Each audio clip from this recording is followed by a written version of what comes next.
Kamu hanya perlu menjawab satu pertanyaan untuk menjadi Presiden Amerika Serikat. Pertanyaannya adalah 1 tambah 1 sama dengan berapa? Semua orang tidak bisa percaya. Pria itu adalah seorang jenius. Ternyata, ini adalah dunia 500 tahun di masa depan. Kecerdasan manusia terus menurun. Gedung-gedung yang runtuh diikat dengan tali. Film-film penuh dengan kotoran. Sampah menumpuk menjadi gunung. Hal ini terjadi karena 500 tahun sebelumnya orang-orang pintar hanya ingin menghasilkan uang dan tidak memiliki anak. Orang-orang dengan kecerdasan rendah punya anak setiap hari dan kecerdasan bayi makin menurun.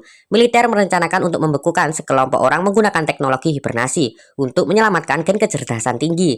Pria itu menjadi salah satu orang pertama dalam eksperimen tersebut. Ketika obat disuntikkan, ia perlahan tertidur. Rencananya hanya untuk 1 tahun, tetapi keesokan harinya orang yang bertanggung jawab ditangkap. Laboratorium dihancurkan. Karena itu proyek rahasia. Pria itu dilupakan. 500 tahun kemudian sebuah gunung sampah runtuh. Banjir sampah menerjang kota. Kapsul hibernasi jatuh menabrak sebuah rumah. Saklar rusak. Pria itu akhirnya terbangun. Pemilik rumah marah karena acara TV-nya terganggu. Ia melempar pria itu keluar jendela. Pria itu ingin meminta bantuan seseorang. Di jalan, orang-orang hanya memberinya senyum bodoh. Ia merasa pusing dan melewati sebuah rumah sakit. Di dalam sampah ada di mana-mana. Perawat menatap kosong dan asal memberikan nomor. Dokternya bahkan lebih buruk. Ia menyuruh pria itu memasukkan tabung uji ke telinga, mulut, dan pantatnya. Lalu ia menghentikannya dan berkata bahwa yang dimasukkan ke mulut seharusnya masuk ke pantat. Pria itu lari untuk membilas mulutnya, tapi keran hanya mengeluarkan soda. Ia bertanya kepada seseorang apakah mereka minum air. Orang itu tersenyum bodoh dan menjawab. Lalu pria itu menyadari bahwa saat itu adalah tahun 255.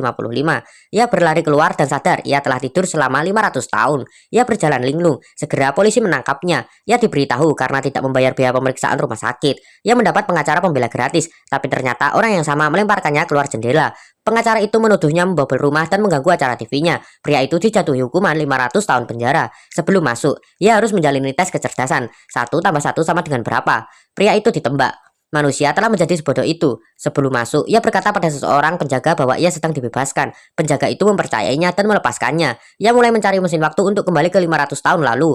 Ia hampir sampai ke tempatnya, tetapi ketinggalan kereta bawah tanah dan tertangkap lagi. Kali ini, ia dibawa ke Gedung Putih untuk menjawab pertanyaan 1 tambah 1. Presiden mengadakan rapat nasional dan menjadikannya Menteri Dalam Negeri untuk menyelesaikan masalah tanaman yang tidak tumbuh.